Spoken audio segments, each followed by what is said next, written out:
शिक्षण विधियाँ एवं विधि रचना। एक शिक्षक शिक्षण कार्य करने से पूर्व जिन विशेष बातों का ध्यान रखते हुए अपने शिक्षण कार्य को रोचक बनाता है उसे सामान्य अर्थों में व्यू रचना एवं स्ट्रेटेजी कहते हैं। आधुनिक शिक्षा प्रणाली में कुछ विशेष विधाएं अग्रवर्त है। गुड एवं वोट के अनुसार क्रियात्मक अनुसंधान उस कार्यक्रम का अंश होता है जिसका लक्ष्य विद्यमान अवस्थाओं में परिवर्तन करना है। शिक्षण प्रतिमान किसी बड़े अथवा विशाल रूप से समझाने के लिए काम में लिया जाने वाला छोटा प्रतिरूप, जैसे पृथ्वी के लिए ग्लोब का उपयोग प्रतिमान कहलाता है। इसी प्रकार से शिक्षक द्वारा किसी विषय वस्तु को समझाने के लिए काम में ली जाने वाली सामान्य विधि प्रतिमान कहलाती है। अग्रिम संगठन प्रतिमान।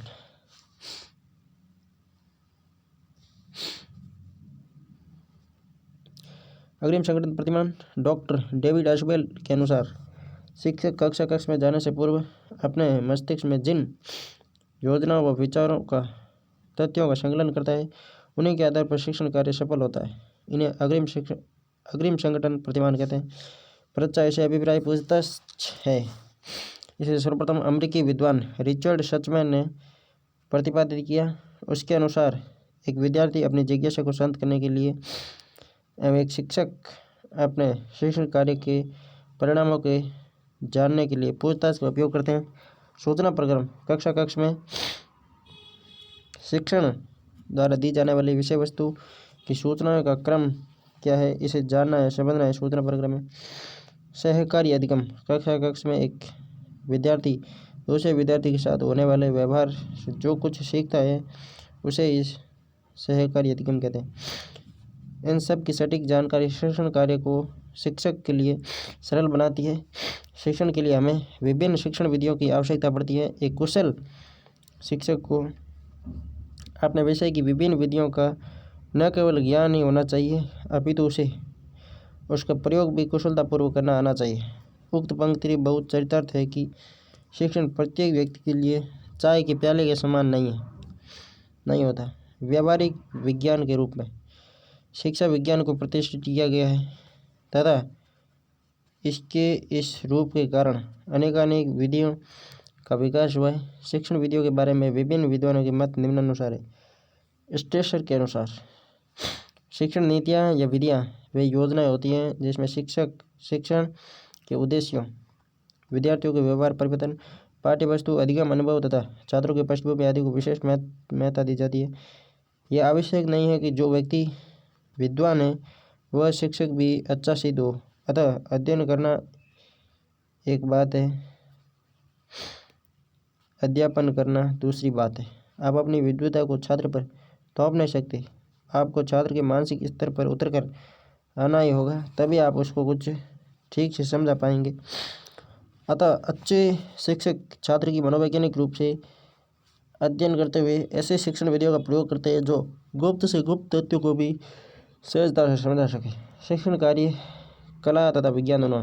वर्तमान में बाल केंद्रित शिक्षा को ध्यान में रखते हुए एक शिक्षक को किसी भी शिक्षण विधि का चयन करते समय निम्नलिखित तथ्यों को ध्यान में रखना चाहिए। मोनरो के अनुसार क्रियात्मक अनुसंधान समस्याओं के अध्ययन की एक विधि है जिसमें दिए गए सुझाव आंशिक अथवा पूर्ण रूप से तथ्यों पर आधारित है। शिक्षण विधि शिक्षण उद्देश्यों को प्राप्त करने में सहायक होनी चाहिए। वैज्ञानिक दृष्टिकोण से युक्त वैज्ञानिक विधि का प्रयोग हो। शिक्षण विधि मनोवैज्ञानिक सिद्धांतों को पालन करने वाली हो, अर्थात विद्यार्थी की योग्यता, उसका स्तर, रुचि तथा उसकी आवश्यकताओं की पूर्ति करती हो। समस्त विधियाँ बाल केंद्रित हो अथवा प्रजातांत्रिक नियमों पर आधारित हो, अर्थात शिक्षक एक तानाशाही के रूप में अपना ज्ञान विद्यार्थी पर नहीं थोपे। शिक्षण विधि क्रियाशीलता पर आधारित हो, अर्थात प्रोबेल के सिद्धांत पर आधारित हो, करके सीखने के, लर्निंग बाय डूइंग। शिक्षण विधि द्वारा बालक का सर्वांगीण विकास होता है, स्वज्ञात्मक, भावात्मक, क्रियात्मक तीनों पक्षों का समुचित विकास हो। शिक्षण विधियाँ सहायक सामग्री का समुचित उपयोग करें। सहायक सामग्री के प्रयोग से बालकों की सभी ज्ञानेंद्रियों का उपयोग होता है जिससे बालक का ज्ञान स्थायी हो जाता है। शिक्षण विधियों की प्रकृति। शिक्षण विधियाँ किसी शिक्षक के व्यवहार का एक दर्पण होती है। इसकी पुनरावृत्ति हो सकती है, अर्थात किसी भी विषय में कितनी ही बार अवसरानुकूल किसी विधि को प्रयोग में लिया जा सकता है। मनोवैज्ञानिक सिद्धांतों की पालना करती है तथा एक से अधिक विषयों हेतु उपयोगी होती है। शिक्षा के दार्शनिक आधार पर टिकी होती है। शिक्षा व दर्शन दोनों का लक्ष्य व्यक्ति को सत्य का ज्ञान कराना है। दूसरे शब्दों में दर्शन जीवन के लक्ष्य को निर्धारित करता है तथा विचार अथवा विश्लेषण करके सिद्धांतों का निर्माण करता है। शिक्षा इन सिद्धांतों को व्यवहार अथवा प्रयोग में लाती है। शिक्षा का उद्देश्य व्यक्ति के जीवन में परिवर्तन लाना है अतः एडम्स के शब्दों में शिक्षा दर्शन का गत्यात्मक साधन है। शिक्षण विधियाँ विषय वस्तु के व्यवहारिक संप्रेषण में सहायक होती है। छात्रों में अधिगम संस्थियाँ विकसित करती है। शिक्षक तथा विद्यार्थी के मध्य अंतःक्रिया उत्पन्न करती है। शिक्षा मनोविज्ञान में आज अनेक विधियाँ प्रचलित है जिनको निम्नलिखित विभागों में विभाजित किया जा सकता है। परंपरागत विधियाँ, इसके अंतर्गत पाठ्यपुस्तक पद्धति को रखा जाता है। इस विधि में पाठ्यपुस्तक को परंपरागत रूप से एक साधन के रूप में प्रयोग किया जाता है। शिक्षक केंद्रित विधियाँ, इसके अंतर्गत व्याख्यान पद्धति तथा कहानी पद्धति आदि को रखा जाता है। इसमें शिक्षक की भूमिका प्रधान होती है जिसमें बालक एक निष्क्रिय मूक श्रोता के रूप में होता है। आज के मनोवैज्ञानिक युग में इन विधियों को नकार दिया गया है। कॉटन गुड के अनुसार क्रियात्मक अनुसंधान शिक्षकों, निरीक्षकों तथा प्रशासकों द्वारा अपने निर्णय और कार्यों की गुणात्मक उन्नति के लिए प्रयोग किया जाने वाला अनुसंधान है। बालक केंद्रित विधियाँ, इन विधियों में बालक की भूमिका प्रमुख होती है और शिक्षक एक मार्गदर्शक तथा वातावरण के निर्माता के रूप में अपनी भूमिका का निर्वहन करता है। इन विधियों में बालक सक्रिय होकर सीखता है। इन विधियों के अंतर्गत योजना विधि, समस्या समाधान विधि, प्रयोगशाला विधि, विचार विमर्श विधि, निरीक्षण एवं पर्यवेक्षित अध्ययन विधि। पर्यवेक्षित अध्ययन किसकी है? मॉरिसन की। आधुनिक मनोवैज्ञानिक युग में शिक्षा बालक को शिक्षण एवं सीखने की प्रक्रिया में प्रमुख स्थान प्रदान करने का समर्थन करती है। अतः इन कारणों से इन बालक प्रधान विधियों को आधुनिक विधियों की भी संज्ञा दी गई है। प्रमुख शिक्षण विधियाँ: व्याख्यान विधि, प्रदर्शन विधि, विवेचन विधि, ह्यूरिस्टिक विधि, प्रयोगशाला विधि, योजना विधि, समस्या समाधान विधि, पाठ्यपुस्तक विधि, तत्व कार्य विधि, पर्यवेक्षित अध्ययन विधि, समवाय विधि, मॉन्टेसरी एवं साहचर्य विधि, किंडरगार्टन विधि, पॉवेल की है, सुकरात की प्रश्नोत्तर विधि, मस्तिष्क उद्वेलन विधि या बुनियादी विधि, बुनियादी गांधी जी की है, डॉल्टन विधि, डॉल्टन किसकी है? निर्मितवाद सिद्धांत। 2000 ईस्वी में जे.एस. चौल ने इस सिद्धांत को देखते हुए कहा कि संसार में ज्ञान तथा समझ व्यक्ति स्वयं सर्जित करता है। जब हम किसी नए ज्ञान के संपर्क में आते हैं तो हम अपने पूर्व ज्ञान एवं अनुभव के साथ जोड़ने का प्रयास करते हैं। इस प्रयास में हम उस सूचना को अपना लेते हैं जो उपयोगी लगती है और उस सूचना को अस्वीकृत कर सकते हैं जो औचित्यहीन लगती है। अर्थात अपने ज्ञान के हम स्वयं निर्माता हैं। यही निर्मितवाद है। निर्मितवाद के अनुसार कक्षा शिक्षण के दौरान अध्यापक को चाहिए कि वह विद्यार्थियों के अनुभवों को आधार मानते हुए उन्हें आगे सिखाने का प्रयास करें। भारतीय बावेज 2005 के अनुसार कक्ष में अध्यापक केवल मार्गदर्शक की भूमिका में होना चाहिए और चल रही अधिगम प्रक्रिया को आगे बढ़ाने में सहायक का काम करना चाहिए। निर्मितवाद अधिगम प्रक्रिया के अनुसार विद्यार्थी का मस्तिष्क कोरा कागज नहीं होता। उसके मस्तिष्क में पूर्व निर्मित ज्ञान, विचार एवं समझ कच्ची सामग्री रूप में होती है। उसी से वह आगे के ज्ञान का निर्माण करता है। मैक ग्रेथटे के अनुसार क्रियात्मक अनुसंधान व्यवस्थित खोज की क्रिया है जिसका उद्देश्य व्यक्ति या समूह क्रिया में रचनात्मक सुधार तथा विकास लाना है। कक्षा क्रियात्मक क्रियाकलाप, क्रियाकलाप क्लासरूम एक्टिविटीज। कक्षा की विशिष्ट प्रक्रिया निम्न होती है। प्रश्न पूछना, कक्षा में विद्यार्थी सहभागिता बढ़ाने हेतु उनके ज्ञान को बाहर निकालने हेतु अधिगम के प्रति रुचि जागृत करने हेतु तथा शिक्षक द्वारा अपने शिक्षण कार्य में पुष्टि प्राप्त करने हेतु प्रश्न पूछे जाते हैं। सुकरात ने कहा था कि ज्ञान को बालक के अंदर परंतु उसे बाहर निकालने का कार्य प्रश्न के माध्यम से शिक्षक को करना चाहिए। कक्षा में 3 प्रकार के प्रश्न आमतौर पर पूछे जाते हैं। प्रत्यास्मरण, छात्र की स्मृति के आधार पर उत्तर प्राप्त होता है। व्याख्यानगत प्रश्न, अध्यापक द्वारा विद्यार्थी से प्रश्न पूछना परंतु उत्तर की प्रतीक्षा न करना, खुद ही उत्तर देना। कार्यपालन संबंधी प्रश्न, जैसे शिक्षक गृह कार्य करने संबंधी प्रश्न पूछता है। प्रश्न पूछते समय ध्यान में रहे। प्रश्न सुस्पष्ट व संक्षिप्त हो, प्रश्न सुसंरचित व छात्र स्तर के अनुकूल हो, प्रश्नों का विवरण कक्षा के समरूप हो। विराम या ठहराव। शिक्षक प्रश्न पूछने के बाद या विद्यार्थी के उत्तर देने के बाद कक्षाओं में कई बार खामोश हो जाता है अथवा खुद पढ़ाते समय कई बार रुकता है। इसका उद्देश्य छात्रों की मानसिक तत्परता बढ़ाना व उन्हें सहभागिता का अवसर प्रदान करना होता है। पुनर्बनान। सकारात्मक पुनर्बनान का उपयोग करना चाहिए, नकारात्मक पुनर्बनान प्रयोग नहीं लेना चाहिए। सकारात्मक सामाजिक पुनर्बनान। शिक्षक द्वारा थैंक्स, बेस्ट, गुड, ब्रिलियंट, कमाल, शाबाश, वाह बेटी वाह, क्या बात है, मौज कर दी तूने तो, इत्यादि शब्दों का प्रयोग करना चाहिए। एड़ा शब्द મને ઘણા આવે, छोरो पढ़े मादर खोद देखो थे, हैं बढ़िया पढ़ बेटा, तेरे कार लाओ, शाबाश शाबाश, किताब याद कर ली हो पूरी। सकारात्मक अशाब्दिक पुनर्बनान। अशाब्दिक में क्या है? शिक्षक द्वारा विद्यार्थी की प्रशंसा में उसकी पीठ थपथपाना, वाह शेर, वाह मौज कर दी। विद्यार्थी के उत्तर को श्यामपट्ट पर वैसा ही लिख देना। विद्यार्थी के सामने मुस्कुराकर उत्तर की सकारात्मकता प्रतिपुष्टि देना। नकारात्मक शाब्दिक पुनर्बनान।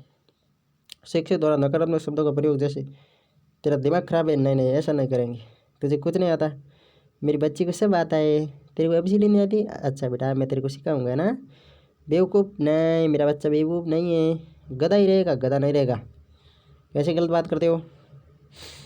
नकारात्मक अशाब्दिक पुनर्बनान। शिक्षक का मुंह चिढ़ाना, शारीरिक दंड, दंड बेहट करवाना।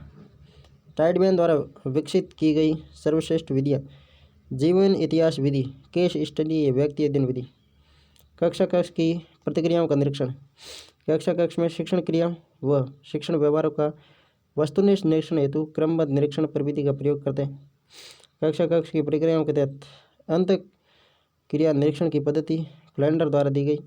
निरीक्षण विधियाँ दो प्रकार की होती है। चिन्ह प्रणाली, पहले से ही अलग अलग घटनाएं सूची में इंगित है, निरीक्षण केवल निशान लगाता है। वर्ण प्रणाली, कैटेगरी सिस्टम, इसमें पहले से ही वर्गीकृत व्यवहारों को संपादित होने के क्रम में समुचित वर्ग में अंकित करते हैं। समुदाय संबंधित क्रियाकलाप, वृक्षारोपण, स्वच्छता अभियान, प्रभात फेरी, ग्राम सर्वेक्षण, सामाजिक समारोह, उत्सव, श्रमदान आदि। सामाजिक पाठ्य सामग्री क्रियाकलाप, SCPW, स्काउटिंग, NSS, क्षेत्रीय भ्रमण, सर्वेक्षण, प्रार्थना सभा। लेखन प्रकाशन संबंधी क्रियाकलाप, कहानी, निबंध, पत्र लेखन, चित्रकला आदि। मंच कला संबंधी क्रियाकलाप, नाटक आदि का मंचन जैसी सहगामी क्रिया। चर्चा विमर्श, सामूहिक अधिगम या शिक्षण के लिए चर्चा बेहतर विकल्प है। इस विकल्प में समूह के कई लोग या लोगों का समूह मिलकर अपनी जानकारी, विचार और सोच का विनिमय करते हैं। विभिन्न समसामयिक मुद्दों पर चर्चा, समालोचनात्मक चिंतन पर आधारित चर्चा होती है। वेबस्टर शब्दकोश, किसी प्रश्न, प्रकरण तथा समस्या के विभिन्न पहलुओं पर विचार करना, उसका परीक्षण करना व उसकी जांच करना ही चर्चा कहलाता है। रेस के अनुसार चर्चा तात्पर्य अध्ययनाधीन प्रकरण या समस्या में निहित सभी तथ्यों या संबंधों पर पूर्णता से विचार करना। चर्चा के प्रकार, औपचारिक चर्चा, पूर्व निर्धारित कार्यक्रमों के अनुसार तथा उद्देश्यों की प्राप्ति के लिए आयोजित होने वाली चर्चा औपचारिक चर्चा कहलाती है। शिक्षक व छात्र में आयोजित होती है। अनौपचारिक चर्चा, अनौपचारिक चर्चा बिना नियम, सिद्धांत व कार्यक्रम के कक्षा या किसी स्थान पर चर्चा अनौपचारिक चर्चा कहलाती है। ये शिक्षक छात्र व छात्र में हो सकती है। स्किनर के अनुसार शिक्षा मनोविज्ञान अध्यापकों की तैयारी की आधारशिला। संज्ञानात्मक चर्चा, मौन खंडन, छोटा व उद्देश्यपूर्ण चर्चा सत्र जो किसी विशेष प्रश्न पर होता है, छोटे समूह में होता है। सार्थक संरचनात्मक सामान्य चर्चा, कक्षा में सभी विद्यार्थी भाग लेते हैं। उद्देश्यपूर्ण समूह चर्चा, शिक्षण बिंदु पर सामूहिक चर्चा होती है। प्रचलित चर्चाएं, कार्यगोष्ठी, वर्कशॉप, इसमें प्रथम चरण में हिल मिलकर सहभागी एक दूसरे से परिचित होकर पारस्परिक जानकारी प्राप्त करते हैं। साथ ही कार्यशाला का उद्देश्य स्पष्ट होता है। इसके पश्चात टोलियां बनाकर अलग अलग समस्या का विचार विश्लेषण करते हैं और अंत में अलग अलग टोलियां अपनी रिपोर्ट को सेमिनार की तरह प्रस्तुत करती है। सामूहिक भावनाओं को प्रोत्साहन मिलता है। वस्तुतः कार्यशाला समाज का लघु रूप है जो आमने सामने बैठकर व्यक्तियों के विचार विमर्श की पद्धति है। पैनल नामिक दल या चर्चा, ये वह चर्चा है जो एक विशिष्ट समूह के द्वारा बड़े समूह के समक्ष प्रस्तुत की जाती है। वह समूह के सभी सदस्य चर्चा करते हैं, उद्देश्यपूर्ण विचार विनिमय करते हुए किसी समस्या विषय के सकारात्मक व नकारात्मक पहलू श्रोताओं के समक्ष रखे जाते हैं। हर्बर्ट गूली के अनुसार परिचर्चा उस समय होती है जब व्यक्तियों का एक समूह सामने एकत्रित होकर मौखिक अंतक्रिया द्वारा सूचनाओं का विनिमय करते हैं या किसी सामूहिक समस्या पर कोई निर्णय लेते हैं। इसमें परिनियामक विषयों के सामने प्रश्न रखकर विवादास्पद विषयों पर उनकी राय व पहलू जानता है। समूह परिचर्या, यह ऐसी परिचर्या है जिसमें व्यक्तियों का समूह आमने सामने बैठकर मौखिक अंतक्रिया द्वारा विचारों का आदान प्रदान करते हैं और पर्यावरण के प्रति अपनी जिम्मेदारी को व्यक्त करते हैं। आवश्यक है कि निश्चित उद्देश्य के साथ समूह परिचर्या हो तथा समस्त सदस्यों की सहभागिता हो। सिंपोजियम, सहभागी श्रोताओं के सम्मुख निश्चित समस्या पर अपने विचार रखते हैं अथवा पत्र वाचन करते हैं। श्रोतागण विचारों को सुनकर अपना दृष्टिकोण प्रस्तुत करता है। गोलमेज चर्चा, गोलमेज के मेज के चारों ओर बैठकर विशेष पर चर्चा, विचार गोष्ठी, एक व्यापक विषय को लेकर उसे विभिन्न विषयों या समस्याओं में बांटकर उसका अध्ययन करते हैं।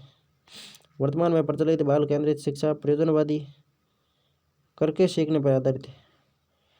प्रयोजनवादी रूसो के अनुसार ज्ञान रचनात्मक सिद्धांत आधारित शिक्षण का आधार है। करके सीखना विभिन्न सर्वदर्शी सामग्री को संबंध में प्रदर्शित करने के लिए अनुभव संको देने वाले विद्वान है अनुभव संधु एडगर डेल। मतलब 2014 में यही सवाल चल रहा था और वर्तमान में यही सवाल चल रहा है। मतलब सिलेबस को याद करना पड़ेगा, रटना पड़ेगा, तभी सिलेक्शन होने वाला है। आज रट लिया तो जल्दी होगा और यदि 2-4 साल बाद रट लोगे तो बाद में सिलेक्शन होगा। वो आपको मंजूर है कब लेना है, कब क्या करना है। निम्नलिखित में से कौन से शिक्षण मॉडल का उद्देश्य तथ्यों और संप्रतियों का अवबोध करना है। अग्रिम संगठक, प्रक्रिया सामग्री उपागम का उदाहरण अनुदेशन। कौन सा अधिगम के निर्मित कारण का सिद्धांत नहीं है। अधिगम तात्कालिक है। वैज्ञानिक पूछताछ या परिचर्चा मॉडल प्रतिमान के प्रतिपादक रिचर्ड सचमैन। निम्नलिखित में से कौन सा कथन निर्मितवाद के संदर्भ में सही है। अधिगमकर्ता के अंदर ज्ञान का निर्माण होता है। निम्न में से कौन सा परीक्षण जो जीवन पर्यंत चलने वाले अनौपचारिक अधिगम द्वारा प्राप्त सूचनाओं पर केंद्रित है। तो व्यक्तित्व परीक्षण, किसी आदर्श के अनुरूप व्यवहार को ढालने की प्रक्रिया को कहा जाता है शिक्षण प्रतिमान। शिक्षण प्रतिमान के तत्व है लक्ष्य, उद्देश्य संरचना, सामाजिक प्रणाली और मूल्यांकन। आधुनिक अभिकर्मित अनुदेशन की उत्पत्ति का कारक है अधिगम का मनोवैज्ञानिक व तकनीकी। शिक्षण अधिगम प्रक्रिया में व्यक्तिगत रूप से ध्यान देना महत्वपूर्ण है क्योंकि इससे प्रत्येक शिक्षार्थी के अनुशासित करने के लिए शिक्षकों को बेहतर अवसर मिलते हैं। किस शिक्षण व्यूहरचना का संबंध जनतांत्रिक व्यूहरचनाओं से नहीं है तो वह है मस्तिष्क उद्दीपन व्यूहरचना। शिक्षण में उत्तम प्रणाली वह है जिसमें अध्यापक व छात्र दोनों प्रश्न पूछे। कौन सा अवयव सुकराती विधि प्रश्नोत्तर वायु। सुकराती विधि प्रश्नोत्तर विधि है, ठीक है। निर्देशन दिया जाना चाहिए, आजीवन दिया जाना चाहिए भाई। कोई बड़ा हो गया तो ये मतलब थोड़ी है कि इसको कुछ अब निर्देशन की जरूरत नहीं है। निर्मितवाद के अनुसार निम्न में से कौन सा कथन गलत है। ज्ञान के हस्तांतरण का उत्तरदायित्व शिक्षक का है। शिक्षक वह प्रतिमान जिसका सर्वाधिक प्रयोग भाषा व व्याकरण शिक्षण हेतु उपयोगी है। प्रशिक्षण प्रतिमान बालक को कक्षा में नियमित आने के लिए प्रेरित करने का उपयुक्त सुझाव है। प्रोत्साहन, किस शिक्षण व्यूहरचना का संबंध जनतांत्रिक व्यूहरचनाओं से नहीं है। समस्या व्यूहरचना, कौन सा सिद्धांत शिक्षण साधनों के चयन में मार्गदर्शक नहीं है। भौतिक नियंत्रण का सिद्धांत। निर्देशन अधिगमकर्ता के मानसिक स्वास्थ्य को सुधारने में सहायक है क्योंकि यह अधिगमकर्ता के आगामी व्यवहार तथा दृष्टिकोण को अच्छी सहायता प्रदान करता है। आधुनिक अभिकर्मित अनुदेशन की उत्पत्ति का कारक है अधिगम का मनोवैज्ञानिक व तकनीकी। लघु पदों के सैद्धांतिक संबंध रेखीय अभिकर्मित, यह अधिगम तथा मूल्यांकन को जोड़ता है। ये सब अधिगम है, स्व मूल्यांकन का प्रकार है, अतः इसके द्वारा सीखना व्यक्तिगत होता है। प्रत्येक अधिगमकर्ता एक समान रास्ते का अनुसरण करता है। कहा जाता है अवरोह अभिक्रमित। कौन सा अधिगम का निर्मितवादी विभागम में छात्र को नवीन सूचना के विस्तार से विश्लेषण करता है, व्याख्या करता है, पूर्व ज्ञान से जोड़कर सिखाता है। किस अनुदेशन सामग्री की अधिकता होती है, तो स्व अनुदेशन पुस्तिका। कौन सा एक अन्य विकल्पों से संबंधित नहीं है, तो वह स्व आकलन के कौशलों को प्रतिमानित करना। कौन सा प्रश्न अपने विशेष क्षेत्र से ठीक तरह से मिला हुआ है, निर्धारित कीजिए कि दिए गए मापकों में से कौन सा मापक आपको उत्तम परिणामों को पाने में सर्वाधिक प्रवृत्त कर सकता है, तो विश्लेषण। कौन सा विकासात्मक विकार का उदाहरण नहीं है, पर अभिघातज तनाव। विद्यालयों में समावेशन मुख्यतः केंद्रित होता है विशेष श्रेणी वाले बच्चों के सूक्ष्म प्रावधानों के निर्माण पर। बच्चों में सीखी गई निस्सहायता का कारण है इस व्यवहार को अर्जित कर लेना कि वे सफल नहीं हो सकते। यदि एक विद्यार्थी विद्यालय में लगातार निम्नतर श्रेणी प्राप्त करती है, तो उसके अभिभावक को उसकी सहायता हेतु परामर्श दिया जा सकता है कि वह अध्यापकों की घनिष्ठ संगति पर कार्य करे। समस्या समाधान को क्या बाधित करता है, अंतर्दृष्टि। एक शिक्षिका पाठ को पूर्व पठित पाठ से जोड़ते हुए बच्चों को सारांश लिखना सिखा रही है। वह क्या कह रही है, वह बच्चों को पाठ समझने की शैली विकसित करने में सहायता कर रही है। एक बच्चा अपनी मातृभाषा सीख रहा है, वह दूसरा बच्चा वही तृतीय भाषा के रूप में सीख रहा है। दोनों निम्नलिखित में से कौन से समान प्रकार की त्रुटि कर सकते हैं, विकासात्मक। परीक्षा में तनाव निष्पत्ति को प्रभावित करता है। यह तथ्य निम्नलिखित में से किस प्रकार के संबंध को स्पष्ट करता है, तो संज्ञान भावना को। निम्नलिखित में से कौन सा तत्व कक्षा में अधिगम हेतु सहायता हो सकता है, तो अध्यापकों द्वारा बच्चों की स्वायत्तता को बढ़ावा व सहायता देना। परिपक्व विद्यार्थी अपने अध्ययन में कभी कभी भावनाओं की सहायता करते हैं।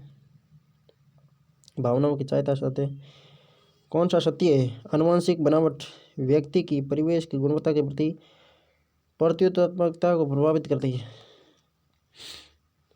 सीबीएसई द्वारा अपनाए गए प्रगतिशील शिक्षा के प्रतिमान में बच्चों का सामाजिकरण किस प्रकार से किया जाता है, उसे अपेक्षा की जा सकती है कि वे सामूहिक कार्य में सक्रिय भागीदारी का निर्वाह करें, सामाजिक कौशल सीखें।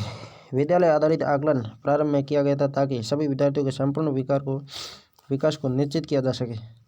कक्षा में जेंडर रूढ़िबद्धता से बचने के लिए एक शिक्षक को लड़के लड़कियों को एक साथ अपारंपरिक भूमिका में रखना चाहिए। सतत व्यापक मूल्यांकन सीखने को किस प्रकार अवलोकित, रिकॉर्ड और सुधारा जाए, इस पर बल देता है।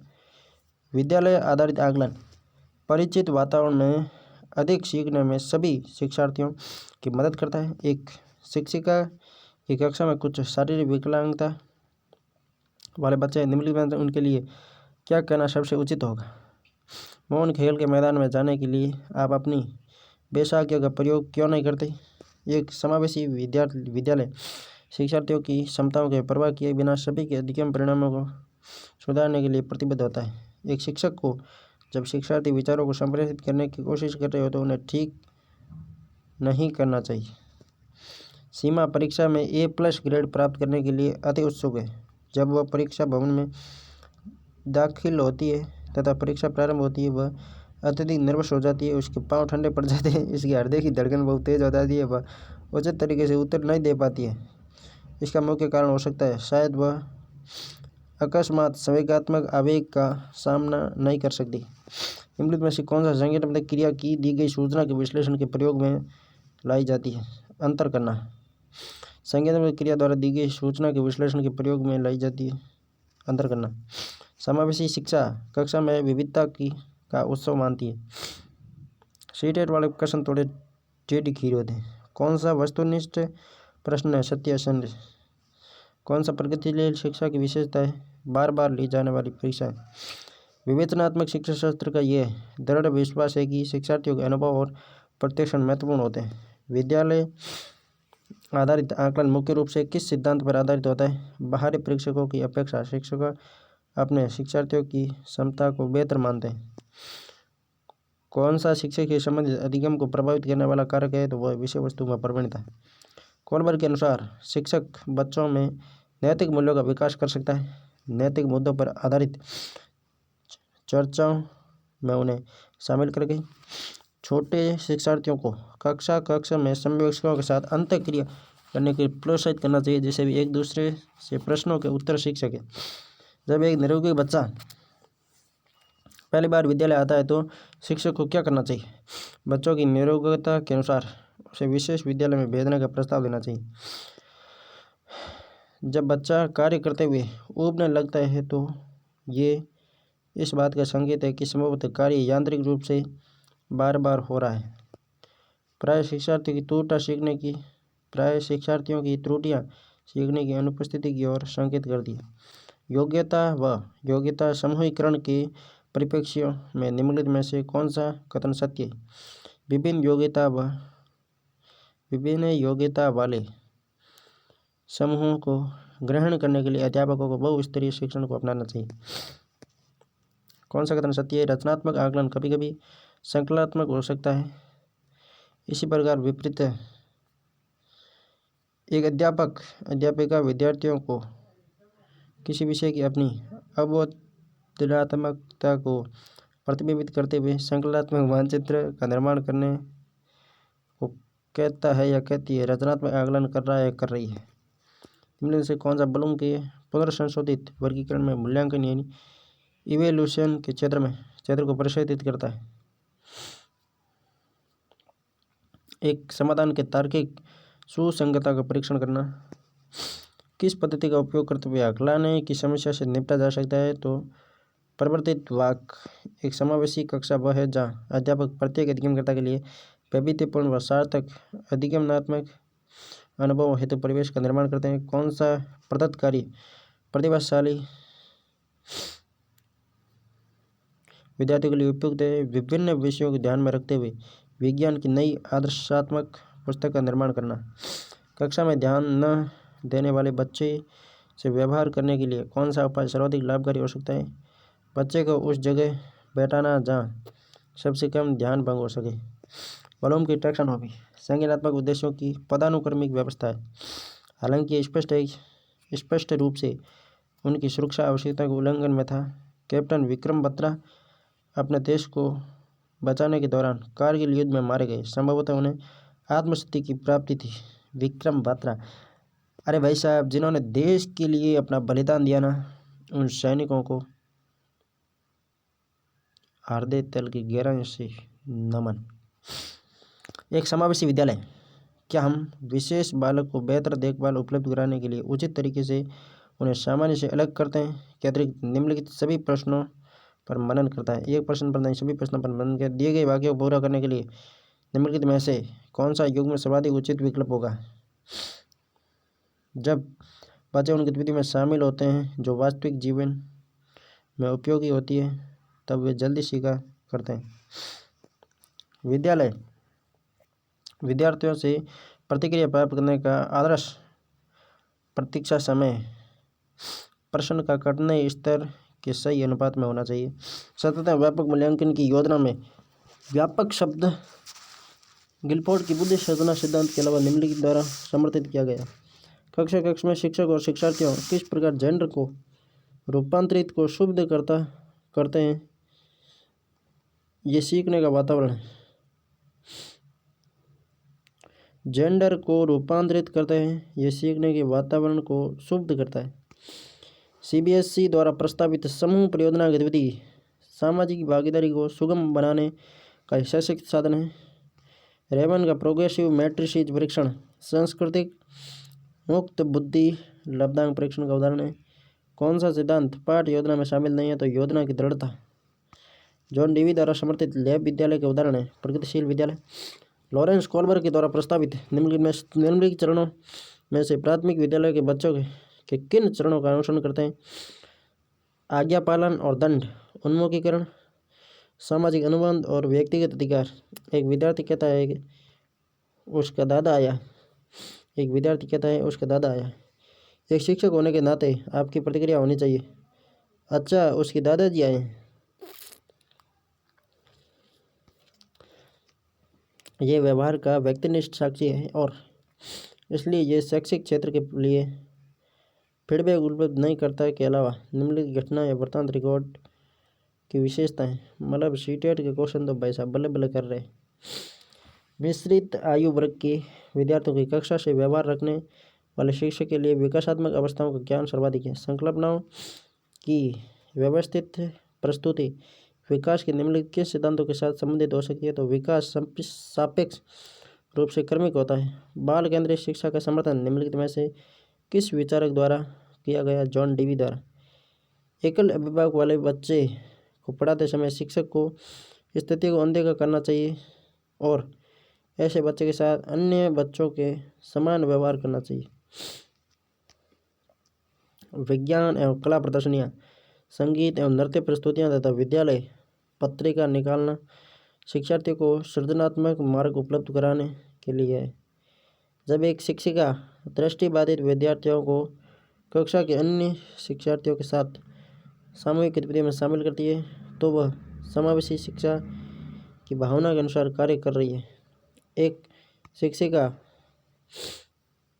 दृष्टिबाधित विद्यार्थियों को कक्षा के अन्य शिक्षार्थियों के सामूहिक गतिविधि में शामिल करते समावेशी शिक्षा की भावना के अनुसार कार्य कर रही है। एक शिक्षिका अपने शिक्षण में दृष्टि श्रव्य सामग्रियों शारीरिक गतिविधियों का प्रयोग करती है तो क्योंकि इसमें अधिकतम इंद्रियों का उपयोग सीखने को समर्थित करता है। कोलबर्ग के अनुसार सही और गलत प्रश्न के बारे में निर्णय लेने में शामिल चिंतन प्रक्रिया को नैतिक तर्कणा कहते हैं।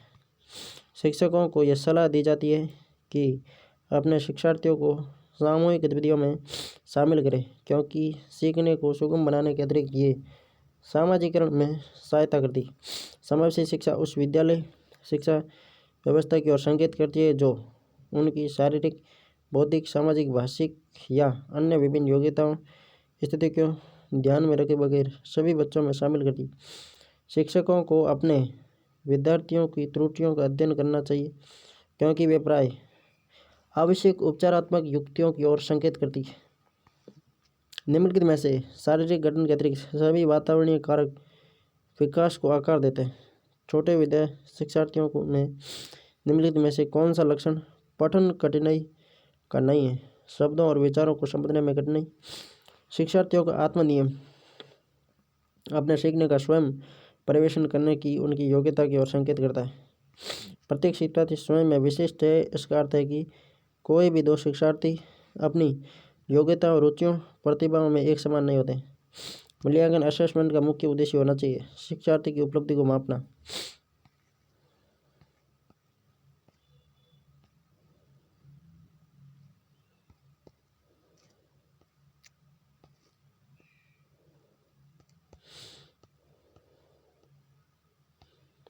शिक्षार्थी जो पहले सीख चुके हैं उसकी पुनरावृत्ति और प्रत्यास्मरण में शिक्षार्थियों की मदद करना महत्वपूर्ण है क्योंकि नई जानकारी को पूर्व जानकारी से जोड़ना सीखना में समर्थ बनाता है। सृजनात्मकता उत्तरों के लिए आवश्यक है मुक्त उत्तर वाले प्रश्न। शिक्षार्थियों को शिक्षक को पूछ सकते हैं। उन सभी प्रश्नों के उत्तर याद करने के लिए हतोत्साहित नहीं करना चाहिए। कौन सा रचनात्मक आकलन फॉर्मेटिव असेसमेंट के लिए उचित उपकरण नहीं है? तो है सत्र परीक्षा। विद्यार्थियों के सीखने में जो रिक्तियाँ रह जाती है उनके निदान के बाद समुचित उपचारात्मक कार्य होना चाहिए। भारतीय समाज की बहुभाषिक विशेषता को विद्यालय जीवन को समृद्ध बनाने के संसाधन के रूप में देखा जाना चाहिए। कक्ष में शिक्षक को विद्यार्थियों के मध्य संप्रेषण होना चाहिए उद्देश्य केंद्रित। यदि कोई बच्चा विद्यालय में हमेशा देर से पहुंचता है तो आप क्या करेंगे? उस बच्चे से बातचीत करके कारण जानने का प्रयास करेंगे। वर्तमान समय में शिक्षा का सबसे उपयुक्त उपागम कौन सा है? सृजनवादी उपागम। स्कूलों में अधिकतर शिक्षकों में अपने छात्रों के लिए किसका सर्वाधिक अभाव पाया जाता है? घृणा का। परीक्षा में विद्यार्थियों से किस प्रकार के प्रश्न पूछने चाहिए? समझ और अनुपयोग आधारित। एक कक्षा में बहुभाषी विद्यार्थी ये स्थिति उत्पन्न करती है सीखने के समृद्ध संसाधन की। यदि कक्षा में पढ़ाते समय आपको महसूस होता है कि अचानक सभी बच्चे पढ़ने में रुचि नहीं ले रहे हैं तो आप क्या करेंगे? कारण जानने की कोशिश करेंगे। निष्पत्ति लब्धि या AQ का सूत्र होता है AQ बराबर शैक्षिक उपलब्धि बटा वास्तविक आयु इंटू 100। उच्च प्राथमिक स्तर पर शिक्षक को क्रियाबोध शोध का ज्ञान होना चाहिए, क्योंकि वे इसके माध्यम से बच्चों की समस्या की पहचान कर सुधार करने का कौशल विकसित कर पाएंगे। यदि आपकी कक्षा का कोई बच्चा प्राय चुप रहता है तो आप क्या करेंगे? उसके चुप रहने के कारण को जानने का प्रयास करेंगे। सतत व्यापक मूल्यांकन से तात्पर्य सीखने की प्रक्रिया के दौरान शैक्षिक व शैक्षिक क्षेत्रों को नियमित रूप से आंकलित करना। बालक केंद्रीय शिक्षा के अंतर्गत क्या सम्मिलित नहीं है? गृह कार्य प्रदान करना। बच्चों को सीखने सिखाने की प्रक्रिया के दौरान वे उस कार्य को किस प्रकार से कर रहे हैं, इसकी जानकारी इन्हें कार्य करते समय सतत रूप से दी जानी चाहिए। यदि आपकी कक्षा में कोई बच्चा अधिगम असक्षम हो तो आप क्या करेंगे? उसकी अक्षमता किस प्रकार की है, यह जानकर उसको सिखाने का प्रयास करेंगे। वर्तमान समय में शिक्षक की भूमिका सुगमकर्ता की है। परियोजना विधि के प्रतिपादक किलपैट्रिक मूल्यांकन प्रक्रिया के 3 महत्वपूर्ण बिंदु है: उद्देश्य, अधिगम, अनुभव व मूल्यांकन के उपकरण। कक्ष का वातावरण होना चाहिए मित्रतापूर्ण। कठोर शिल्प उद्गम किस सिद्धांत पर आधारित है? तो इंजीनियरिंग के। किशोरावस्था में बच्चे किस प्रकार की समस्या का सामना करते हैं? शारीरिक मानसिक परिवर्तन से संवेदन करना। कौन सा लक्षण किसी मापक उपकरण के लिए सर्वाधिक वांछनीय है? तो विश्वसनीयता। प्रधान अध्यापक का वरिष्ठ शिक्षक के लिए विद्यालय में कौन सी नेतृत्व शैली बेहतर है? प्रजातांत्रिक नेतृत्व। तो अब पाठ्यचर्या रही है, ये तो हो गया टॉपिक।